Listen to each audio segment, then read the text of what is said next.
Monsieur Gérard Gillion.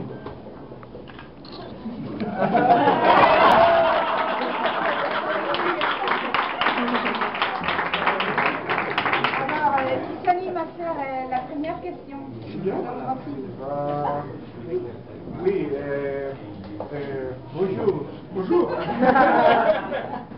Comment faire les dramas ou les comédies? Est-ce que je préfère l'un ou l'autre? Est-ce que vous préférez votre père ou votre mère? Non, je crois que la vie est faite de ces deux éléments, de ces deux émotions, le bonheur, le malheur, la tristesse, la joie, la vie, la mort. Donc je crois que la comédie, c'est de pouvoir jouer sur ces deux émotions, parce qu'elles sont mêlées dans notre vie. Et c'est vrai que j'ai fait beaucoup de comédies avant de passer à des choses plus dramatiques, comme les choristes ou La Sicilienne, un film italien.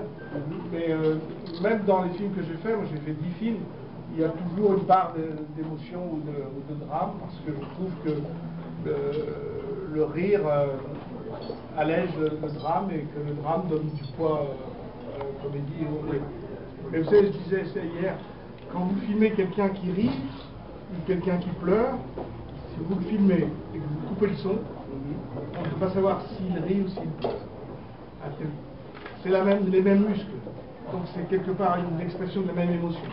Et d'ailleurs en français on dit rire aux larmes et pleurer de rire. Ces choses-là sont mêlées. Oui, merci. Anna? Oui. Bonjour. Bonjour. Quelle a été votre expérience en travaillant avec des enfants? Aucune expérience pédophile. Non, non. Pas dans quel sens? Mais, non, vous savez, les enfants, j'ai fait beaucoup de films avec les enfants. J'ai fait dans tous mes films, dans Meilleur Espoir, dans Il est moi qui a un enfant, dans évidemment Monsieur Batignolles, et les choristes. Ce n'est pas un des films, mais ce qui est très troublant et intéressant avec les enfants, c'est que si vous tournez avec Gérard Depardieu, avec Catherine Fro, Boranger, ou des acteurs confirmés, vous les avez vus jouer, vous savez à peu près ce qu'ils vont faire. Ils vont vous étonner parce que ce sont des grands acteurs, enfin, pas toujours, mais pas souvent. Et, alors qu'un enfant, lui, ne joue pas professionnellement. Il va être donc les acteurs ne jouent pas. Il y a des acteurs qui existent et d'autres pas. C'est pour ça que c'est difficile. Je vois la principale difficulté avec les enfants, c'est de les choisir. L'enfant va sortir quelque chose de lui ou pas. Et donc il n'y a pas de calcul.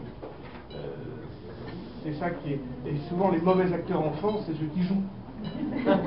Donc il faut qu'ils soient avec vous. Donc il faut les mettre dans des rapports de vérité, de poser des questions. Par exemple, le petit Batignolles, Nicolas Collat. Je ne me souviens plus comment il s'appelle. Truc. Lui il jouait un petit peu, mais il était vraiment très bon acteur. Et ce que je faisais, c'est que je le piégeais en lui posant une autre question, il me répondait ce qui était écrit. Je disais non, tu ne peux pas me répondre ce qui est écrit, je t'ai posé une autre question. Parce que jouer la comédie, c'est écouter et puis faire semblant de répondre vraiment. Vous savez, on dit toujours un acteur doit penser ce qu'il dit, pas penser à ce qu'il dit. C'est un peu compliqué, mais Charles Dulin disait avant de jouer, avant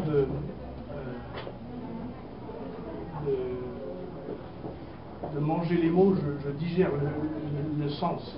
Ce qui est important, c'est de comprendre ce qu'on dit. Parce que jouer, c'est quoi? C'est s'imprégner de quelque chose, d'une pensée, de sentiments, d'émotions, et les ressortir en faisant croire que ça vient de vous. Donc il faut faire ce travail de digestion pour le ressentir. Donc un enfant, on ne peut pas faire ça. Donc l'enfant, on doit prendre ce qu'il est et puis lui voler. Mais parfois, jouer avec les enfants, c'est comme pour le cinéma animalier. faut faire du document, il faut voler. Mais bon, ça demande beaucoup. On a eu beaucoup de plaisir sur les choristes parce que il y avait beaucoup d'enfants qui n'étaient pas des acteurs, qui ne connaissaient pas le cinéma du tout.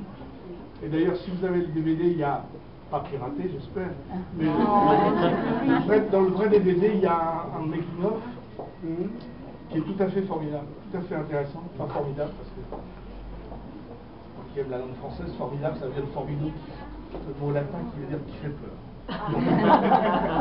C'est tout à fait intéressant, c'est de voir comment eux ils ont perçu le cinéma. C'est très très amusant. C'est la première fois qu'ils faisaient du cinéma et donc ils ont un regard extrêmement neuf et original et naïf sur le cinéma. Et on avait beaucoup de plaisir parce que justement c'était un jeu, quoi. Il faut que ça reste un jeu. Ça reste un jeu. Vous savez, mon métier c'est de jouer la comédie. Donc c'est formidable à 35 ans passés de pouvoir encore s'amuser. C'est ça qui me plaît. Bon, moi je vais avoir 60 ans et quand j'ai débuté, j'ai tourné avec Jean Carmet, avec Noiret, avec des gens plus âgés, et c'était assez magnifique d'être tout de suite sur un mode de jeu. Il y a quelque chose de ludique, ça doit rester un jeu, on doit s'amuser.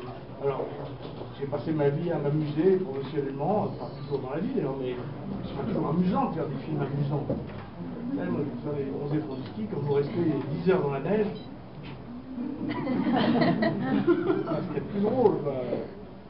Et tous les films, moi j'ai trouvé une époque formidable, il faisait moins 17 à Paris la nuit. Il y a eu des tournages agréables comme L'île au trésor, qui était un mauvais film. Donc c'est compliqué. Et c'est compliqué, vous savez, les gens souvent nous disent « Ah, vous avez dû vous amuser ». Enfin, je vous poser des questions, voilà. Je réponds à des questions sans que vous les ayez posées. Ok, merci Amanda. Pour nous, ceux qui veulent prendre la photo avec messieurs. Ah, vous avez encore des questions? Attends, parce qu'il y a quelqu'un qui a une autre question. Pardon. Quelle est votre première impression de Venezuela? C'est très difficile, je ne peux pas. J'ai fait le malin hier en disant enamoré en Caracas. Je dirais ça à Rio aussi ou à Rome. Donc non, mais c'est vrai que je connais, c'est pas du tout. J'avais survolé le Venezuela. Thierry Lhermitte a fait une émission à Margarita, on est venu voir le Salto Angel il y a 25 ans. Je me souviens d'avoir eu très peur dans la piste du monde. Mais bon, je ne peux pas dire, je trouve que les Vénézuéliens sont extrêmement sympathiques et le public adorable, mais bon, je n'ai pas d'impression. Enfin, on m'avait dit, ma soeur m'a dit en partant, tu vois, au Venezuela, j'ai un ami qui a vécu 30 ans et qui est reparti tellement il avait peur. Pour l'instant, j'ai pas été attaqué, on m'a pas encore. Comme les doigts. Non, c'est un pays que j'ai envie de le connaître, oui. Mais bon, Caracas, c'est une ville, donc il faudrait aller ailleurs. À la plage, oui, je vais y aller.